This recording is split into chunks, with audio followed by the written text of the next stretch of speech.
Hello everyone! Welcome to our lesson today, where we will dive into the world of poetry and language together.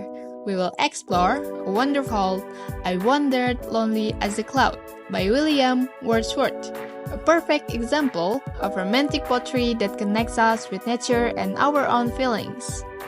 Now, here's the fun part. While we will enjoy the poem's imagery and themes, we will also use it to learn something specific. Nouns. Yes, we will discover how nouns help build the world of poetry by naming things, feelings, and ideas that bring the poem to life. Before we start, let us introduce ourselves. We are from Group 7. Hello everyone, my name is Najmi and Nabilla. Assalamualaikum warahmatullahi wabarakatuh. My name is Fatimatu Zahra. Assalamualaikum warahmatullahi wabarakatuh. My name is Trizkha Purusaningsa. Together, we will guide you through this exploration of poetry and language.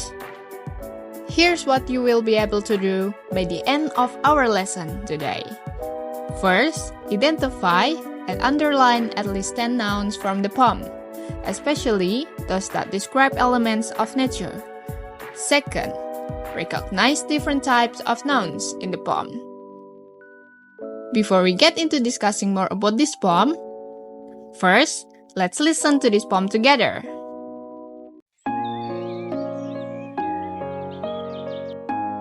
I wandered lonely as a cloud that floats on height or vales and hills. When all at once I saw a crowd, a host of golden daffodils. Beside the lake, beneath the trees, fluttering and dancing in the breeze. Continuous as the stars that shine and twinkle on the Milky Way, they stretch in never-ending line along the margin of a bay. 10,000 saw I at a glance, tossing their heads in sprightly dance. The waves beside them dance, but they outdid the sparkling waves in glee. A poet could not but be gay in such a jocund company. I gaze and gaze, but little thought what wealth the show to me had brought. For oft, when on my couch I lie in vacant or in pensive mood, they flash upon that inward eye which is the bliss of solitude. And then my heart with pleasure fills and dances with the daffodils. So now, let's understand the poem together, so that we know what we can understand from the poem. We begin by exploring the background, characteristics, themes, and the elements of the poem. This is the full version of the poem.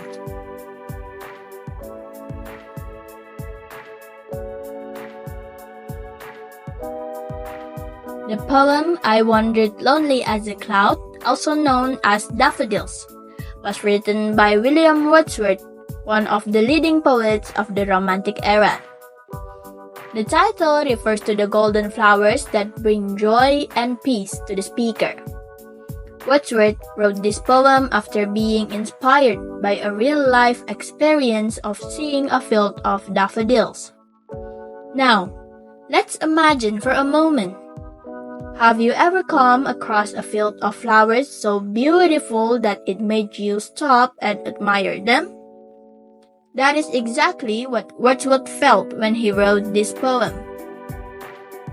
I Wandered Lonely as a Cloud was written in 1804 and published in 1807 during the Romantic era.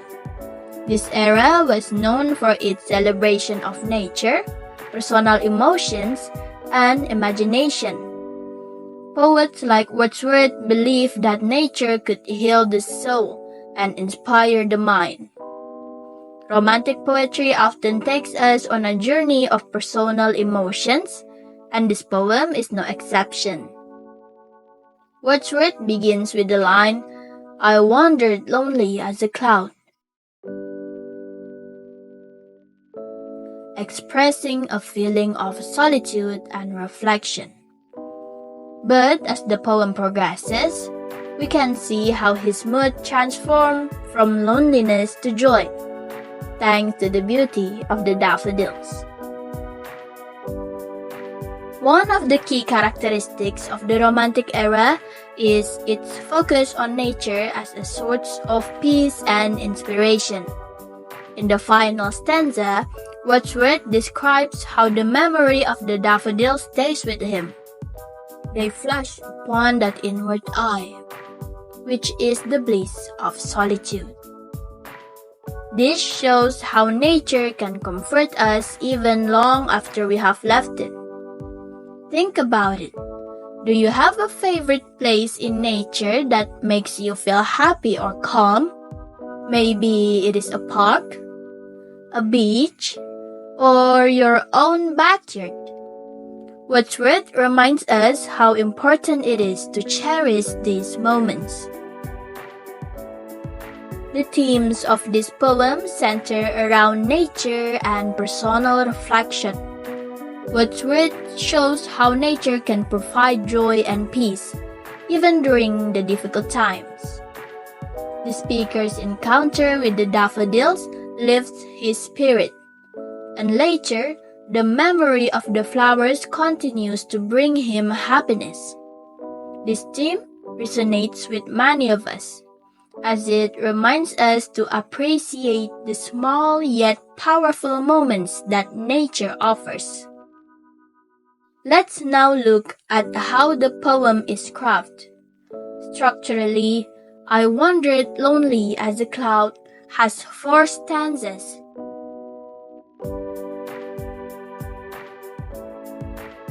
Each with 6 lines, which creates a steady and organized flow.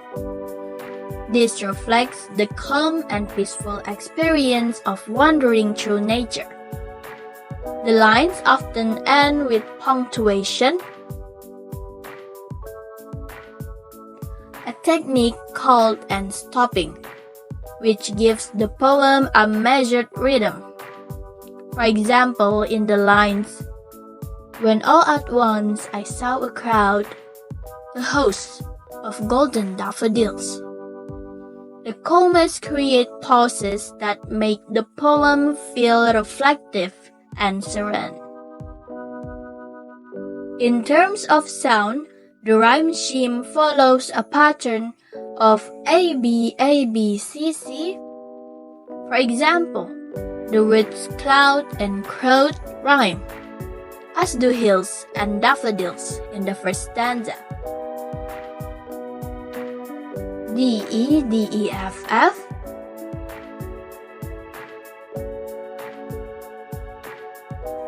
J H I,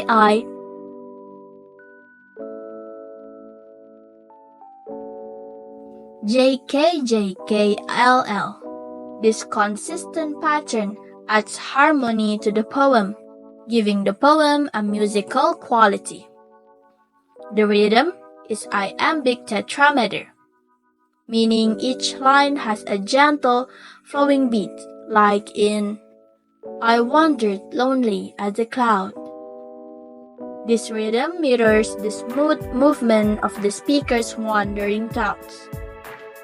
Wordsworth also uses alliteration to enhance the sound, such as in the line, beside the lake, beneath the trees, where the repeated b sounds create a soft, pleasing effect. Linguistically, Wordsworth uses a figurative language to make the poem more engaging and meaningful. For example, he begins the poem with a simile comparing himself to a cloud. I wandered lonely as a cloud. A simile is when we compare two different things using the words like or as. Here, Wordsworth compares his loneliness to a cloud drifting alone in the sky. This image conveys both his solitude and his freedom to drift and observe. He also uses personification, describing the daffodils as fluttering and dancing. Personification is when we give human qualities or actions to non-human things. By saying the daffodils are dancing, Wordsworth makes them feel alive and joyful, almost as if they are celebrating something in nature. Lastly, the daffodils serve as a symbol of happiness and peace. A symbol is something that represents a deeper meaning beyond what it literally is. In this poem, the daffodils aren't just flowers. They symbolize the lasting joy and comfort that nature can bring to our lives. In conclusion, I Wandered Lonely as a Cloud isn't just a poem about flowers. It is a celebration of how nature can inspire and transform us to a better person. Wordsworth captures the beauty and peace that nature offers and reminds us to pause, observe, and appreciate it. So here's a question for you. What is your favorite memory of being in nature? And how did it make you feel? I would love to hear your thoughts in the comments of this video. Hi everyone! So I will explain about noun. So what is noun? A noun is a word that names a person, place, thing, or idea. It can be the subject of a sentence,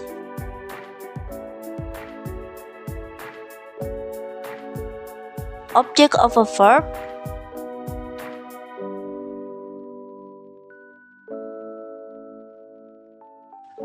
or the object of a preposition.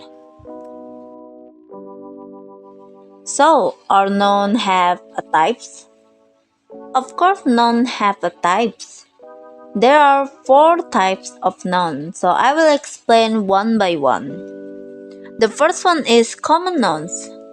Common nouns is general names for a person, place, or thing. For example, mountain, flower, and bird. The second one is abstract nouns. Abstract nouns names an idea, quality, or state that cannot be seen or touched. For example, beauty, happiness, and imagination. The third is concrete nouns. Concrete nouns is name something that can be experienced with the 5 senses. For example, daffodils, sky, and birds, beauty. The last is collective nouns. So collective nouns is names a group of people, animals, or things. For example, flock of birds and crowd of people. Great job, everyone! Now that we've learned how nouns help bring poetry to life, it's time for our assessment. We'll put our skills to the test with 2 activities that focus on the nouns in I Wandered Lonely as a Cloud. Here's what we'll be doing. The first assessment is underline the nouns. First, we'll start by underlining the nouns in the poem. Remember, nouns are words that name people, places, things, or ideas. In I Wandered Lonely as a Cloud, Wordsworth uses nouns to create vivid images of nature, like cloud, lake, and daffodils. Here's how we'll do it. I will show each line of the poem on the screen. As you read each line, look for words that represent a person, place, thing, or idea. So when you spot a noun, underline it. For example, in the line, I wandered lonely as a cloud, we'll underline cloud because it's a thing we can see in the sky. Let's try an example together. In the line, a host of golden daffodils, we will underline host and daffodils because these are nouns describing a group and a specific type of flower. Ready, guys? Let's go through each line and see how many nouns we can find.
Okay, let's go to the second assessment.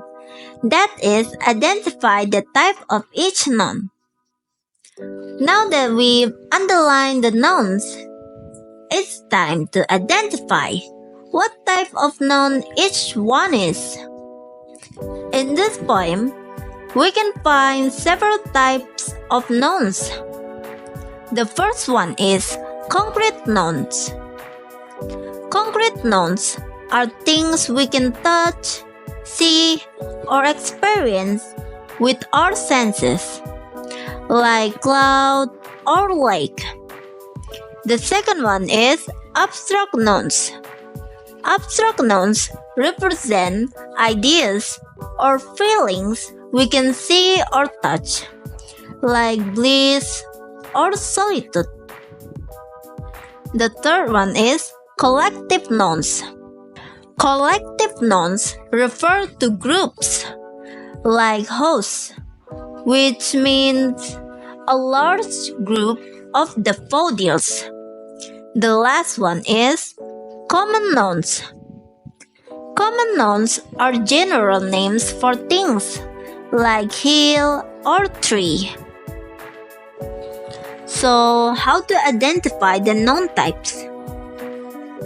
Look at each underlined noun and think about what it represents. Ask yourself, is it something physical that I can see or touch? If yes, it's likely a concrete noun. Or does it describe an idea or feeling, like happiness or loneliness? If yes, that's an abstract noun. If the noun describes a group, like crowd or host, It's a collective noun. Take your time with each noun and remember to think carefully about what it represents. Once you've underlined and identified all the nouns, we review our answer together. This practice will show us how nouns make poetry rich with detail and meaning. Let's get started. Good luck, everyone!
So today, we learned how nouns help create a vivid, memorable picture in poetry. We explored different types of nouns like common, concrete, abstract, and collective, and saw how each one adds depth to the poem's description of nature. We also learned that poetry, especially from the Romantic era, celebrates the beauty of nature and human emotions. This poem, with its gentle flow and peaceful mood, reminds us how language can connect us to the world around us and to our own reflections and emotions. Thank you all for joining us on this poetic journey today. Remember, poetry isn't just about the words we read. It's also about feelings, memories, and beauty those words bring to life. And nouns are key to helping us visualize and connect with these poetic worlds. We hope this video has been helpful and that you enjoyed learning about both poetry and language. Keep exploring, stay curious, see you next time. Bye bye!